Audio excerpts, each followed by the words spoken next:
Bonjour à tous, ici Margot Morin. Bienvenue sur ma chaîne dédiée à tout ce qui touche à la maison, déco, organisation, astuces pratiques. Si vous aimez créer un espace qui vous ressemble et découvrir des conseils pour embellir votre intérieur, n'oubliez pas de vous abonner.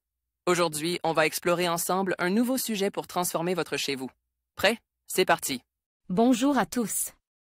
Dans cette vidéo, je vais vous parler de l'OSB, ou Oriented Strand Board. Vous vous demandez peut-être ce que c'est et à quoi ça sert?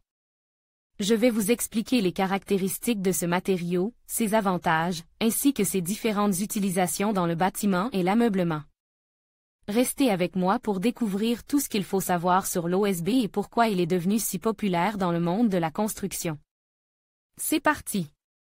L'OSB est un dérive du bois composé de longues lamelles compressées et liées entre elles par une colle sans formaldéhyde. Elles sont assemblées sur plusieurs couches, celles du dessus et du dessous orientées dans la longueur du panneau. Les lamelles intermédiaires sont disposées, selon le nombre de couches, perpendiculairement ou de façon aléatoire. OSB est la contraction de Oriented Strand Board, qui signifie panneau à copeaux orientes. On a commencé à l'utiliser aux États-Unis, à la charnière des années 1960 et 1970.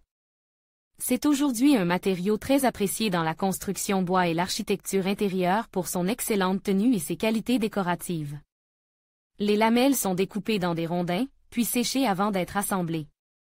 La disposition des différentes couches permet de renforcer la solidité du matériau. Sa teinte, qui va du jaune paille au brun, dépend des bois utilisent. Chaîne de production d'OSB implantée en 1987 à Sully-sur-Loire par l'entreprise Swiss Krono. Les panneaux sont constitués à parts égales de feuillus et de résineux. France Bois ferait une classification normative en fonction du milieu d'exposition. La norme NF en 300, version d'octobre 2006, définit 4 classes d'usage. OSB 1, panneau pour usage général en milieu sec, agencement intérieur, mobilier. OSB 2, panneau travaillant en milieu sec, plancher de piste non humide.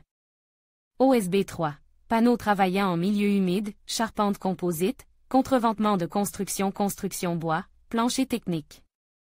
Support de toiture et d'étanchéité.